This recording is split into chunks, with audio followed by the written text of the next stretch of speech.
Hey, Wood fam, this is Leo with One Happy Widow. Today we're going to talk about how do you deal with life when life just keeps throwing you curveballs and knocking you down and knocking you down and knocking you down when you're trying your best to put one foot in front of the other. So I'm going to give you just, an update of how things are going. We're going to talk about that today, okay? Stay tuned.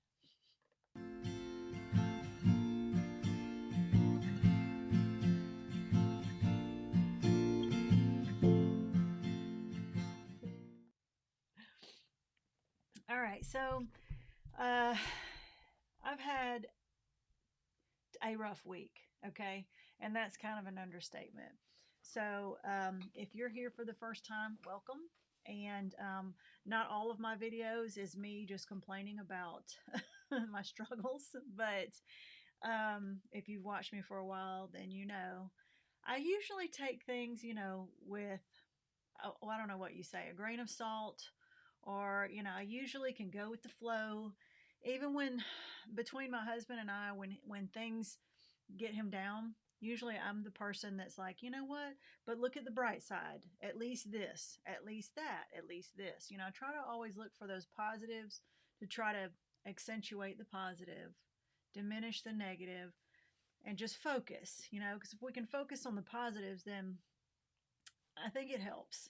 But it's easy to find the positive in someone else's situation because you're not emotionally invested as much in it as they are. And so when you're upset, it's because the negatives have hit you and your emotions are tied up in it. And that's what you're focusing on is the thing that's making you upset, which is the negative stuff. So it's a lot harder to take yourself out of that negative area and to go, somewhere else. But it just seems like usually I just don't get down, too much about things. And it seems that most of the people that I know in my life, friends and family, they tend to come to me to vent, I guess. I'm a pretty good listener, and I guess I'm kind of good at trying to focus on that positive and try to, divert your attention there. And so my 20-year-old is often, coming to me and venting, and I'm trying to give her pep talks. And she's had some struggles this week too with the change in job and finances that didn't turn out like she had hoped and things like that. My son's car broke down, and it's going to cost more to fix it than what it's worth. His transmission went out, so he has no way to get to work right now, and we're having to drive him, and that's a struggle, but I'm just taking it all in stride. And so this week it was not that easy to do. So, for those of you who've watched for a while and have gone in on who are members of the Facebook group, I'll put the link down below for you to join the Facebook group if you're interested in that kind of support. But and for those who follow my videos or have watched the ones in the past, or even catch the lives, you might know a little bit, about my job situation. So, I'm a school teacher. I had one of the best jobs, probably the best job teaching that I'd ever had last year. For 3 years, I'd had that job. It was awesome. It was, I don't want to say it was easy, but like it fit my personality, it fit my skill set. The kids that I had, I really connected with. I enjoyed teaching them. I had a good boss. I had good coworkers. They didn't micromanage. I mean, it was, as far as teaching goes, it was about as good as you could hope for it to be. And it wasn't really work intensive, like I could do my paperwork and stuff like that, but I didn't have to bring my work home with me. And, so it wasn't like a huge paperwork burden on me. It was, I had it, I have to say, I was lucky. I had it pretty well. The pay wasn't bad, etc. We did move, and it was like a 45-minute drive away, but I was dealing with that.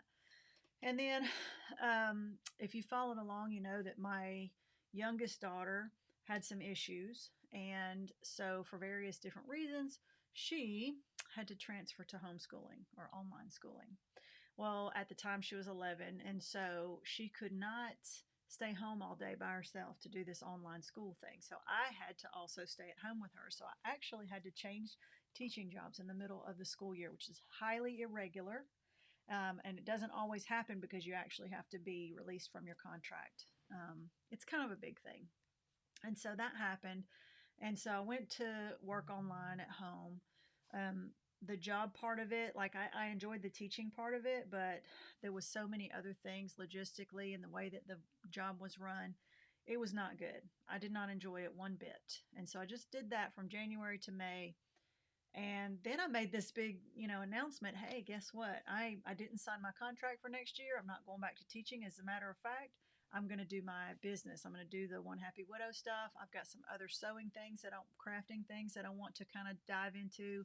I just wanted to start working from home, and we decided that's what was going to happen. I made the big announcement. I was all excited. Then we put pen to paper and started looking at our finances and like, not quite making enough on the side business yet to justify giving up that income. So I had to go back on the job hunt, and I had to find another teaching job, a new job. And so I found a job, signed a contract, knew where I was going to be teaching, all that kind of stuff. This week I went for the first time Wednesday, Thursday, Friday for new teacher orientation, going through all the stuff that, just admin stuff, right? No kids there yet. The actual other teachers are not even back yet. It's just the new teachers for this week. Next week, all the other teachers will come back for pre planning, and then the week after that, the students will come back. So, I've been trying not to get too bummed about having to go back to work. I didn't really want to go back to work, waking up early, working for someone else, but I'm like, I was just trying not to let it get to me, not to be too bummed out because I didn't know what this new job was going to entail, what kind of kids I'm going to get. I'm just trying to go in with an open mind. And so I go in and I took the job thinking that it was just going to be, I'm a special ed teacher, but I'm certified in math and history. So I can teach those things. I used to just teach regular, now I do special ed.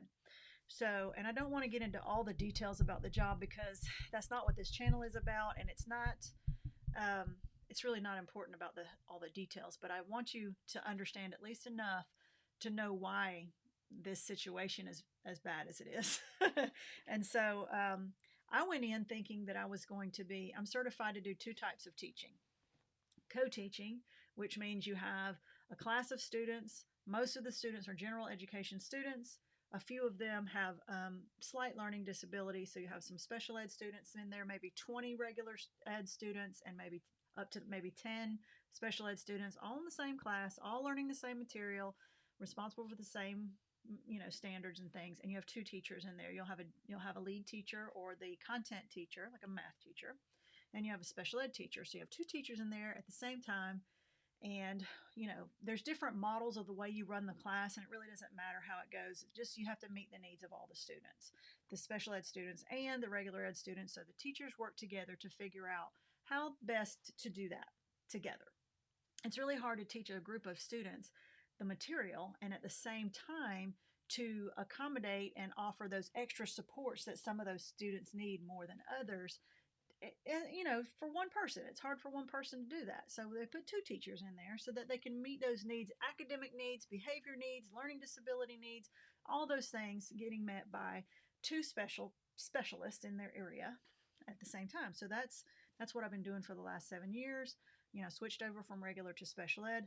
Love it. Love, love, love co-teaching. Get to work with a grown-up all day. I get to interact with the students more one-on-one. I get more of that, interaction with them, so I can feel like I'm actually helping them. Sometimes I teach, sometimes I assist, sometimes I'm observing, sometimes I'm, just taking notes, keeping data, just all that kinds of stuff. Not really a whole lot of lesson plans because the teacher usually does that, makes up all the materials, and then I kind of piggyback. All right, so that's what I went in thinking that's what was going to happen. My boss even asked me, what's your perfect schedule? In a perfect world, if you had a perfect schedule, what would you want? And hardly anybody wants to do special ed math because even if they wanted to, they're not able to, because you're talking about geometry and algebra 2 and algebra 1. A lot of people just don't know the material enough to be able to help the kids. And so, when I said, I like to co-teach geometry and algebra 2, she was like, we'll sign you up right now. So I'm going in thinking that's what it's going to be. Well, I'm also certified to teach what's called resource, which is remedial classes. So it's students who are also special ed, but their deficits are a little bit, um, the gap between where they are and where they need to be is a little wider. So the supports that I have to provide are a little more extensive. Well, and so resource class or remedial class is it's only special ed students in the class at one time, and it's only one teacher. So it's not two teachers, one teaching, one assisting, or two teachers back and forth, doing. It's one teacher, and the teacher has to be certified in the subject matter and in special ed. So we're doing everything. I'm teaching, I'm making the lessons, I'm doing the tests, I'm grading the papers, I'm meeting the needs of the students, I'm helping them, I'm doing the behavior stuff. It's the job of two people, right? But it's in one room at the same time. That's not my preference. Some teachers like that because they like to be in charge and they like to be the one person doing everything, but I just don't. It's a lot of work, right? So it's not really my preference. And sometimes sometimes you'll have some co-teaching classes and you have a resource class sprinkled in there, and it's a little bit more work, but they're, throw one here at you there, and it's kind of like with special ed, it's what you get. And so finally, I went to my building and I got my schedule. And the first thing I did was send a copy to my sister because she's also a teacher. And she thought I was kidding. Because when I sent her the schedule, she texted back and she was able to understand what the schedule meant as a fellow teacher. And her words were something around the lines of, "That is the worst schedule I think I have ever seen." So not only was it not co teaching, there's a few co teaching, but there's also resource. 3 co-teaching classes, 4 resource classes, and every single one of the classes is different. Every single one, which means every single class period that I'm teaching is a different lesson. I don't repeat throughout the day, throughout the year, nothing. Every single class is different. That means you got to plan for 7 different classes. Now, I only teach 3 classes first semester, 4 classes second semester, but like every single day, every single class period that I have to teach something, it's new, it's different. Geometry or algebra 2, one of them's a lit class, one of them's an English class. I'm not certified in English. It's not my area. I can write, I can read, but I'm not trained to teach students with disabilities how to write and read and write papers and essays and, do grammar and all that. I don't know how to teach it at high school level, especially to students who have weaknesses in reading and writing. So it's definitely, I'm a fish out of water. My planning period, I don't, half the year, my planning period is in the beginning of the day. That's the worst planning period you can have when you're a special ed teacher, because when you have meetings, which we have meetings 2 to 3 times a week, one teacher has to stay, at least one teacher has to stay through the whole meeting. So when the meetings run long, which they always do, whoever has planning first period is the one that stays because all the other teachers have to go to class. So when you have first period planning, you are the one who stays for all the meetings, which means you lose half your planning period 2 to 3 times a week. On top of that, this is the icing on the cake. One class period, I don't even know how this happened or how this is going to work, but during one class period, I have 2 different subjects that I have to teach to 2 different groups of students at the same time in the same room. So we have a 11th grade algebra 2 class and a 12th grade, I don't even know what it's called, whatever their 12th grade math is. I haven't even looked at the curriculum yet, but I have to teach both of those classes to 2 different groups of students in the same room at the same time. I don't know how that is supposed to work. And they said, "Oh, well, you'll have a parapro in there with you to help you." Well, parapro can't teach, not even by law. Even if they know how, they can't. They're not allowed to teach the students the material. They might be there to help with behaviors. They might be there to help me, whatever, pass out papers or take students. I really don't know what, keep them on task. I don't know, but they can't teach. So I'm supposed to teach 2 different lessons to 2 different groups of students at the same time in the same room every day. I don't know how that's supposed to work 90 minutes at a time. So, needless to say, when I saw that schedule, I thought it was a joke. I thought it was a typo. Like, there's no, in the high school, when you have a different class that you have to prepare for is called a prep. Like geometry is a prep, algebra is a prep, algebra 2 is a prep, right? And so one teacher might teach 3 geometry classes in a day. That's one prep. They just teach it 3 times, right? So they only had to plan for one class. At the high school level, one prep and 2 preps is normal. 3 preps is kind of going, stretching it a little bit. I have 7 preps in 6 classes. That's freaking unheard of. 7 preps is like, it's like 3 jobs, but being paid for one. So, so that happened. And my boss, my department chair, well, she was not there yet, right? She does not have to report back until Monday because she's not a new teacher. But I have her text. She's on vacation at the beach. But guess what? I texted her anyway and expressed my extreme displeasure in the schedule that I had assigned to me. And I feel like I was bait and switched. I was told and asked, what is your perfect schedule? And what I told them, and I didn't get anything. Like, I didn't get any of that. So why do you even ask if you're not gonna give it? And on top of that, why was I not told that I would be teaching resource or remedial classes when that was on the table? Not just one and not 2, not 3, but 4 remedial classes. And then I was told that the reason why was because I'm the only teacher in the whole school who is certified in math and special ed. So I'm the only teacher who can teach the remedial math classes. So I have them all by myself. So basically, because I'm more qualified than the other teachers, I'm getting punished for that. I'm not getting paid more, I'm just getting more work. Several years ago, when I was teaching, I made a deal with myself. When you first start teaching, you bring work home with you because you're trying to learn how to do everything and you don't know really what you're doing and you want everything to be perfect and great and wonderful. And so you bring papers home, you grade papers at home, you do lesson plans at home, you're working at home, you're working at school, you get paid the same amount. But, new teachers tend to work at home a lot, bring their work home with them. After several years, I promised myself that I would not bring work home with me because they just don't pay teachers enough to work overtime. I'm not getting paid overtime, so I'm not going to work overtime. So my contracted hours, 8 hours in the day, that's when I work. When I'm off, I go home. I don't take my work home with me. I don't grade papers at home. I don't do paperwork at home. I don't answer emails at home for school. Like, I don't work at home. This schedule here, I don't know how it's going to be possible for me to get all the work done in the daytime in my contracted hours without bringing work home with me. I mean, I don't think it's going to be possible for me to actually do an adequate job without working overtime every day almost. So that takes, my dreams of trying to build up this business on the side, that's out the window. I wanted to do the community for the One Happy Widow community. I was trying to, do that. That would take time from me to do.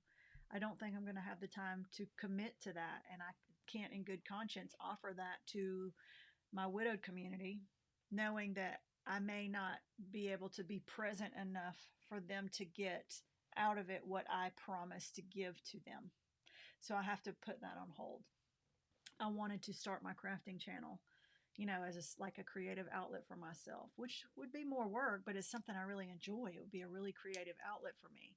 I am not going to be able to commit to that right now because I don't think I'm going to have time. Even if I had time, that means there would be no time for me to parent, no time for me to be a wife, no time for me to do housework, no time for any other thing besides go to work and then come home and work. And so when I saw the schedule, which happened on Wednesday, I don't even remember. I don't even remember, but I saw the schedule. And so the first thing I did was send it to my sister, and she was commiserating with me, like, that's ridiculous, that's terrible. I sent the text to my boss, and I was like, this has got to be wrong. Like, it looks like they gave everybody else hand-picked classes, and they just took the whatever classes were left and just threw them on my schedule and just put them there. Like, just gave me whatever was left over. So when I texted her, I was like, I'm sure somebody made a mistake. She'll come back and fix this, or whatever. Well, and then her response was, yeah, there's no way to fix it because has to be the way it is. And so, needless to say, I wasn't happy about that.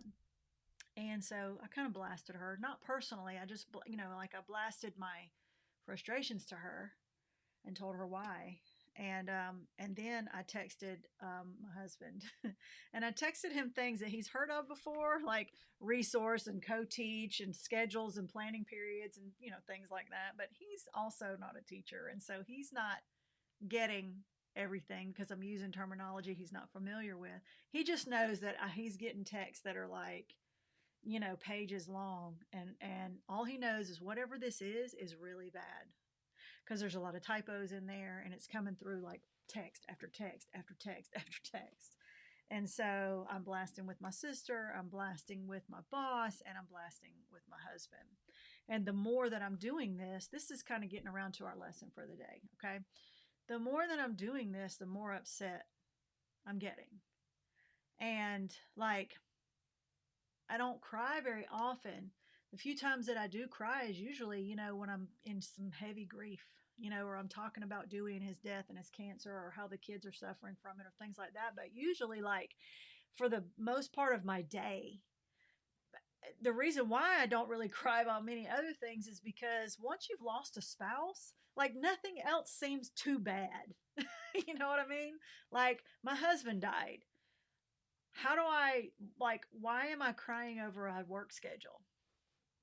Like a work schedule is beans compared to losing your husband. What I like to say is that, when you lost a spouse, you just learn not to sweat the small stuff, and you also realize that almost everything is the small stuff. Besides your grief, everything else is small beans. Right? You're like, okay, so it's a schedule. Yeah, but that schedule is what drives my work responsibilities and what I have to do from the time I wake up to the time I get home, or from the time I wake up till the time I go to bed every single day. Like, that's going to affect my life every day until May 20 whatever, or June 2nd, or whatever it is when my school year is up.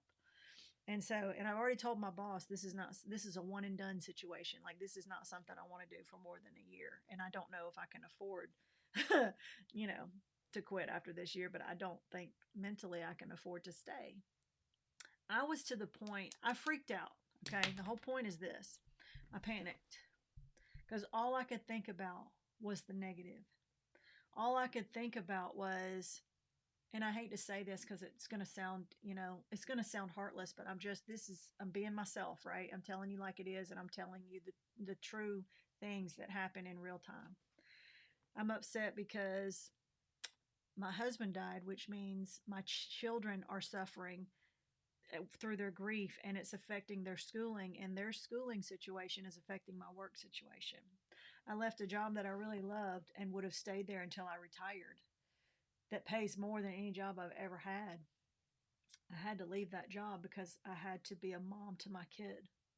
I'm not mad at my kid, you know, for what happened, but the responsibility of being a solo parent, which means a parent of a child with only, it's different from being a single parent. It's a solo parent is like the dad's not there ever, or the mom's not there ever because they're dead, right? So the responsibility of having to be a solo parent, a mom to this grieving child, had to trump my job.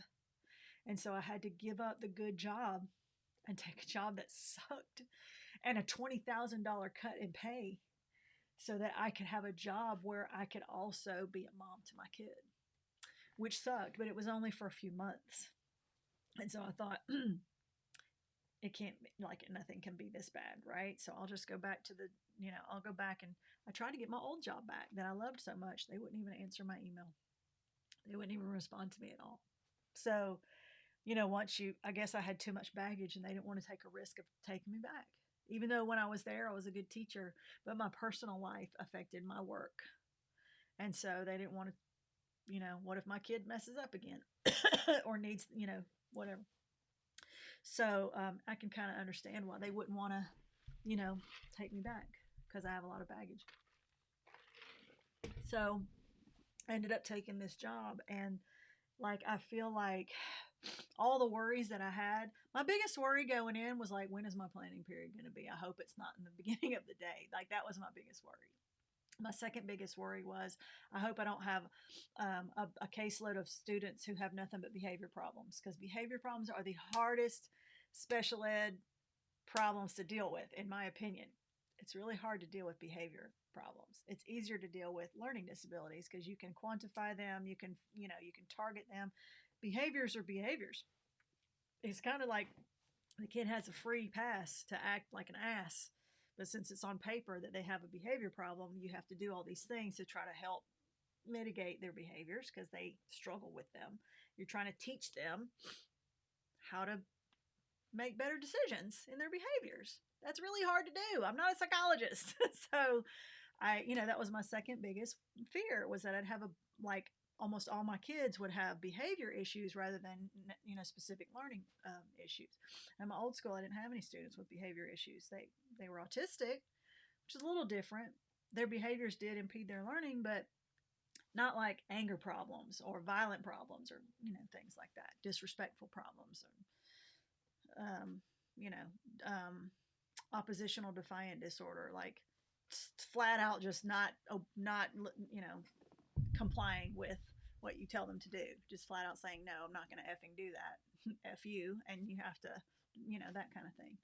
So anyway, and I still don't know if I'm going to have those kind of kids or not. I don't know. I don't know what kind of kids I'm going to get.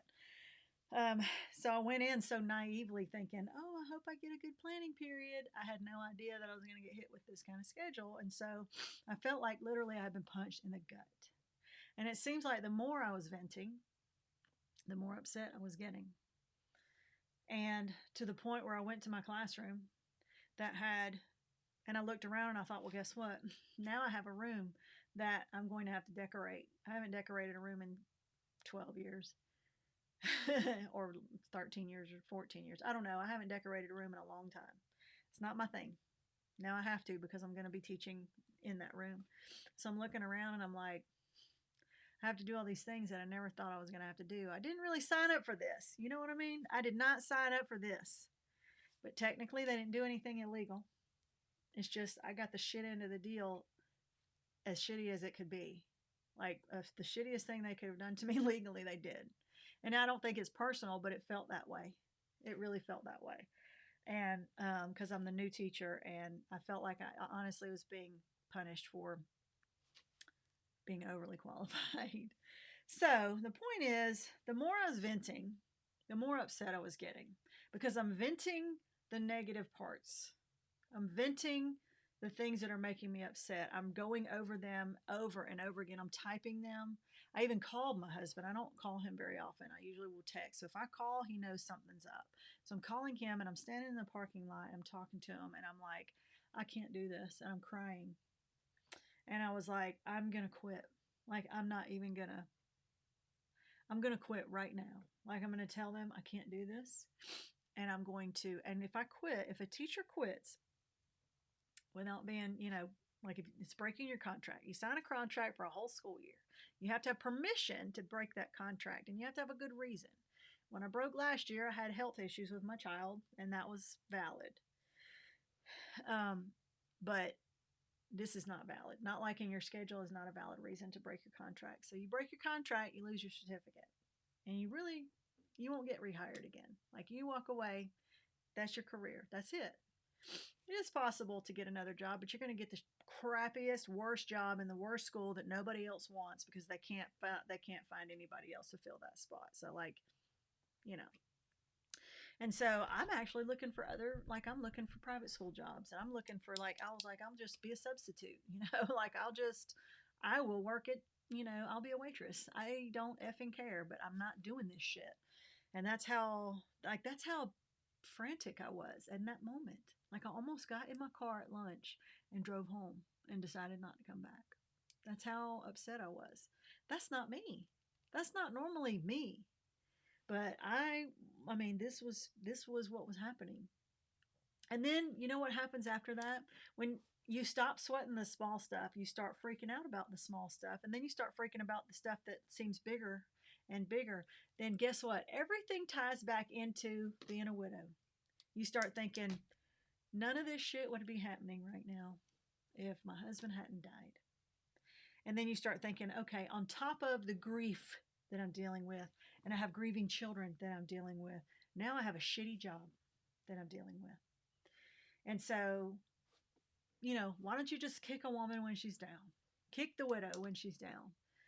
Then you start looking up to God and saying, you know, what have I, what have I, what have I done to deserve this? Like you start feeling sorry for yourself. You start thinking, why is this happening to me? Like, is it not enough that I have to deal with this, and this, and now you're going to put this on top of me? And you start wondering, who are you going to blame? Who can you blame for all of this? Because there's right. It's not, you can't really blame anybody. That's what's so frustrating about it. I can't be mad at God. He didn't create this for me. And if he did, there's probably a damn good reason for it. There's probably something good that's going to come out of this, but I don't get it. I don't see it. I can't see down the road. He can, but I can't. I can't be mad at my husband for dying. He didn't want to. He didn't do it on purpose. I can't be mad at my kid, for not knowing how to deal with her grief emotions. She's a 12-year-old child. She needs help. I can't be mad at her. Can't be mad at my current husband. He's doing everything he can to try to work and make as much money as he can so that we can pay our bills. There's not anything else he can do.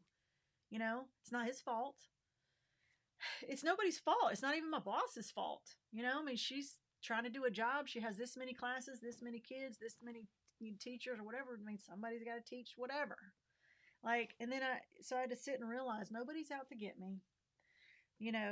This is just a shitty situation that I'm having to deal with. And so once I finally got over myself and sat and shed a few tears, my husband, I have to say, my sister was commiserating with me because she knew exactly what was going on. She's like, damn, that sucks. She couldn't offer me any. She gave me some good ideas of how I can handle, she's really good at some planning things. She's like, I'll give you some ideas of how to make up some lessons, how to decorate your room. She gave me some ideas. That helped. My husband was, an ear to listen, a shoulder to cry on. He sat and listened to me talk about things he did not even know what I was talking about, but still listened to me vent and said, it's going to be okay. I'm so sorry. It's going to be okay. So he was there just kind of letting me. Even my boss that I blasted on her vacation said, I understand your frustration. She did not take my blast personally and blast back at me, which she could have. And I've only met the woman one time in person. She just came back and said, this is the reason why this is happening. I'm really sorry that you're disappointed. And it's okay. You can vent. I'm here for you to vent your frustrations to, because I know how, frustrating this job can be. And so she even handled me really well. So I did all that. I had my crybaby moment. I'm sitting in a room by myself in the dark. I don't even have a computer. They said we were supposed to have a computer in our room. It wasn't there. They said we were supposed to have laptops. The new teachers aren't getting them yet because they were on back order. So they said work in your room for the rest of the day. I had nothing to work on. I can't even start making lesson plans because I don't know I can't get to the lesson plans. I don't know where they are. I don't know where my curriculum is. I don't know where my resources are. There's nobody else for me to talk to. There's nothing for me to do but sit and feel sorry for myself. So I did that for a little while. And then I started feeling guilty for dumping all of my frustrations on all these people that had not done anything to me, but been a support to me, who had just been there for me. And it wasn't any of their faults. So I thanked my husband for listening to me. I thanked my sister for her, her stuff, her advice, and her offer of help. And then I apologized to my boss because I didn't want her to think that I am going to be the brat who complains about everything, because I'm really not. I'm really not. And so I apologized to her and I said, look, you know what? I'm really sorry. I am a team player. I'm sorry that I threw this temper tantrum, but it just really knocked the wind out of my sails and took me by surprise. I'm still not happy about it, but I understand that it's not, your hands are tied. And that's when she said, it's okay. And she said, really, I don't think it's going to be as bad as you think. So then I started thinking about how can I do this and how can I reuse that and how can I talk to a teacher and have help with this, trying to figure out how am I really going to make this happen. And so then I decided, you know what? I even told my boss, I said, I'm going to try to sit here and think about the positive parts of this situation. Um, because there are some positives to it. But I'm like, the frustration is so heavy and loud in my brain that I can't hear about the positives, and I can't focus on the positives, and I can't appreciate the positives because the grief and the sadness and the frustration and like the unfair, this is so unfair feelings was like drowning everything else out. And so I said, I just made a list. I just made a list, of like all the things. I told her, I said, I'm going to sit here and try to think of all the positives about this. So even though I have first period plannings, for half the year, the other half of the year I have last period planning. So if I can make it to the end of the day, the rest of the day I have to just, have an hour and a half of preparing for the next day and just making it through. That's a plus. I like having planning at the end of the day. I told you about my job online where I took a $20,000 cut. Well, that $20,000, I went back up. Like I took a $20,000 back up to where I was before, because teaching in the building, that's where the higher pay is. So I'm back up to the salary that I was before when I was in the other school. So there's an increase in salary. I'll actually have benefits. We'll have health care. We'll have health insurance. We'll have dental insurance, and two of my kids need braces, so dental insurance will help. We'll have vision insurance. We'll have life insurance. We'll have all those benefits. I'm gonna have a paycheck. My new job is only like 10 miles from my house, so I'm only gonna be. It's take me like 15 minutes to get to work and back.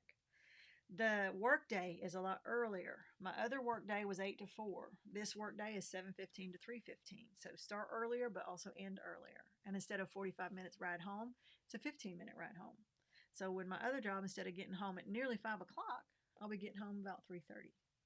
So that's a big plus. If I did have to have like a late appointment or doctors, whatever, if I could try to make them later in the day, I might not have to take off very much time from work. I'm also on block scheduling, which block scheduling means you only have 4 classes a day. You only teach 3 of them, and then you have 1 planning period. And then the next semester you have 3 other classes, in my case 4, but you teach for 3 other class periods, and then you have 1 planning period. And so you have 90-minute classes, but you only have 4 in the day. And one of them is planning. I really like block scheduling. So that's a plus. So there are some positives. There's some plus, some things that are positive in the situation. I have a job, like I have a decent paying, not rich, not making 6 figures or even close to it, but I have a job that pays decent, that I know is not going anywhere. I'm not going to get fired, and gives me those benefits and gives me some more, years towards retirement, etc. And so, I do have some things to be thankful for. And I have people that would listen to me and let me vent to them and get it out of my system, but yet also encourage me and help lift me up and help me to see those positives. So that's what this week was like, a perfect example of how our lives can go as widows and widowers, because we're already knocked down several notches depending on where we are in our grief journey. So when other things happen to us, it's like we don't have as far to go to hit the bottom. and then on top of that, we start it always brings up the grief feelings. It always brings up, we always end up going with, this shit wouldn't be happening if my husband or wife hadn't died. Like it always goes back to that. And it always goes back to like, haven't I suffered enough that this is really going to happen again? Like when your car breaks down, or you have issues, or tree falls on your house, or something, something major happens. And it's easy to just go with, why is this happening to me? Like literally, what have I done to deserve this? And it's easy to start feeling sorry for yourself. And so, and I also remembered, and you know what? My son has been switching jobs a lot because he doesn't like the people he works with, or he doesn't like his schedule. He doesn't like this and that. And I've been trying to lecture him about, this is life, buddy. Like, job's not going to be perfect. Don't quit this job until you have another job lined up. And we've been struggling. I've been trying to give him lessons. And I had to think about my son when I thought about walking off the job and throwing my whole career in the garbage because of a schedule that I didn't like. And to think about him and think, how am I going to teach him, to suck it up? And that's life, son. And I'm not going to do the same thing and live by example. He sees mom say, well, this is not going the way I like.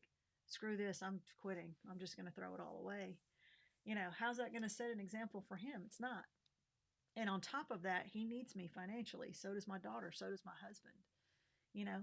Our family needs my income. And so it's not just, walking away is not just her. It's not just, giving up a salary for myself and saying, well, I'll figure it out. I'll eat ramen noodles or whatever. Like, my family is relying on my support to pay for these things. And so I can't just make it all about me, and throw my toys down and leave the playground or whatever. So, and I also knew that it wouldn't mean very much if I make these videos and try to stay positive and I call myself One Happy Widow, meaning I'm a widow who has some sad days. Like, I'm a happy person who has some sad days rather than a widowed, sad person who's searching to try to be happy and can never make it happen. I'm trying to be that one happy widow. I'm trying to be that person and practice what I preach, and it's real easy for me to look in the camera and say, just get up and take a shower and do your, and you're going to have to do it sad. I've said some things in the past, like, I know you're sad, but being sad is not an excuse to not do what you need to do for life. I've said that recently. And now it's time for me to say it to myself, and set that example. I'm still not happy about, about my job schedule.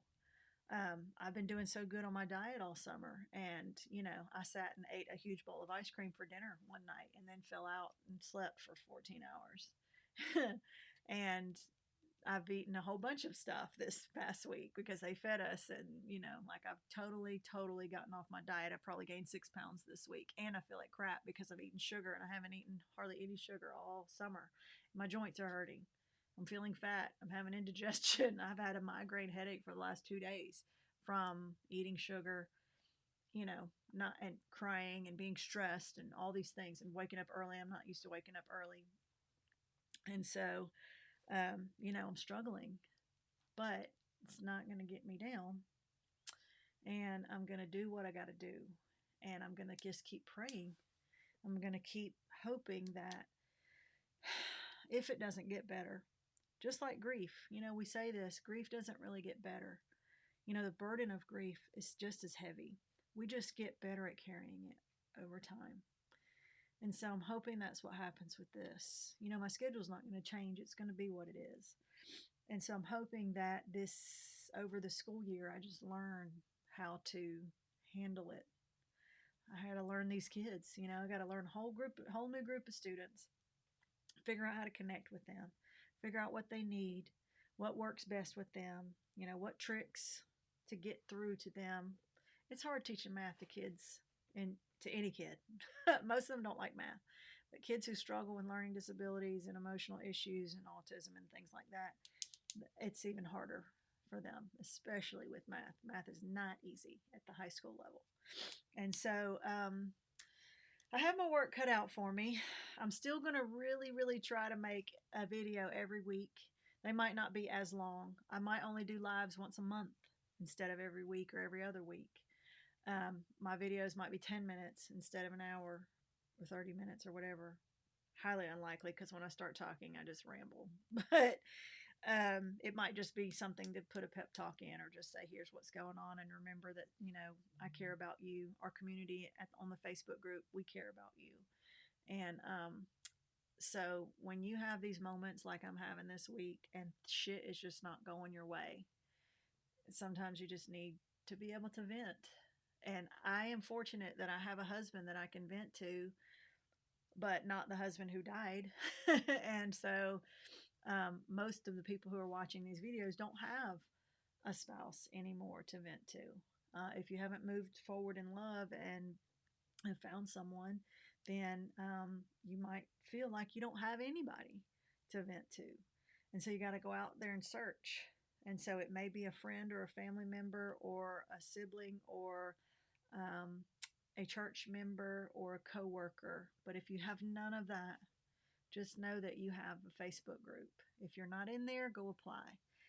I usually accept people memberships every Saturday, so it could take up to a week if you apply before you can get in. But make sure you fill out all the questions because I'm pretty strict about who the screening, the people who come in.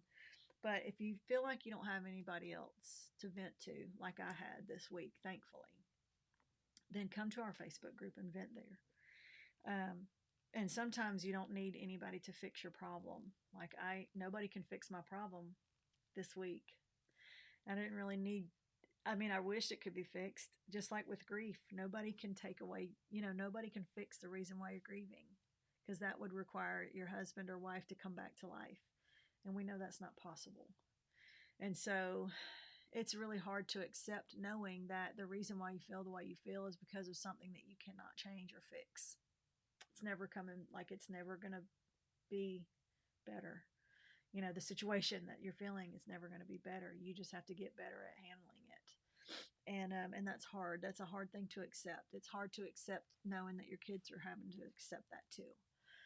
And so, like I said, if you feel like you don't have anybody, then come to our Facebook group and vent there. And people will surround you, listen to you, and commiserate with you, try to offer some solutions. But sometimes we just need somebody to say, hey, that really sucks, and I'm really sorry, and I'm here for you, and I'm praying for you. I'm thinking about you. I'm acknowledging that you're struggling, and I'm here to listen. And sometimes that's, you know, it's not going to fix the problem all the way, but sometimes that's the biggest thing that we need. And so, and if you're not a member of the Facebook group and you don't want to be, then, maybe sit down like I did and allow yourself the time to cry and, then try to not don't list the pros and cons, just list the cons. I mean, just list the pros, sorry. Don't list bad and good because you're already obsessing about the bad parts. Just get out a little notebook or something, and try to make a list of your blessings. You know, you have your health, or you have your children, or you have your pets, or you have a car that runs every day, or you have a roof over your head, you have clothes on your body, you have food to eat every day, you're not starving. Just, if it has to be down to some of those basic things, then, make that list of things that, even though you take them for granted, you still are fortunate to have a lot of those things. And so start with the most basic things and then move up to the extra things. And then try to focus on those. That whole adage of when life gives you lemons, make lemonade. Just how can you make lemonade out of this situation? How can you take this, struggle and help someone else? Because now you have an experience that you can say, you know what, I've been there. I've been through something similar, and I know how hard that can be. And so maybe go out and try to be a help for someone else, because now you have an experience to share with someone that you can relate, or that they can relate to you. So I will definitely be back to update you. Next week I have therapy. I have marriage counseling on Monday, and some other time through the week I have to meet back with my regular therapist, and I'm supposed to write a letter to my dad and read it to her, and I haven't done that yet, so I'm not looking forward to that. So anyway, I will update you on how that goes. I still won't have students next week, so the next time I do a video, I still won't know what kind of kids I'm going to be having, but maybe I'll have my room decorated. Maybe I'll take some pictures or video of that. But so yeah, that's where I am. It's a tough one this week. I'm struggling, and I'm sharing it with you. But it's not going to get me down. I'm not going to quit. I'm going to keep my job, and I'm going to go back to work, and it still might suck. And I might have to do what I said to do, what I'm saying to do to all of you. Just go anyway. It's going to suck, but you're going to have to go, and it suck. You're sad. You're going to have to work sad. You're going to have to work through it. And if your students are, extremely challenging, then all I can do is make me a better teacher, because I'm going to have to learn some strategies to get through to them that maybe I can use on my own kids. Who knows? It's only going to make me a better teacher if those students are challenging. I haven't had challenging students like that in a while. I've had them before, but it's been a while. it takes a lot of energy and patience to handle students, like that. And sometimes you have to keep a reserve for yourself so that you have something to give back at home to your spouse or to your children or to your pets or to yourself. So I'm going to take it one day at a time, 1 week at a time, one step at a time. Every step is one step closer. Closer to what? Closer to the next break. So I'm already looking for, August is, I think we have one break, one day off in August where the kids don't have to come to school and we have to come. And in September, I think we have 1 or 2 days. Like, there's not a whole lot of days off until October, but after that, I'm like working towards the next break. So we'll see. We'll see how it goes. And I will keep you posted and try my best to get back, to that positive mindset. And I got to train my brain. I got to do for myself what I tell you to do. And it wouldn't be very credible if I could tell you how to do it or tell you what you need to do and not be able to do it myself. Because if I can't do it, how can I expect everyone else to do it? Well, just do this. Well, you can't do it. You're not doing it. You're giving up. I can't do that.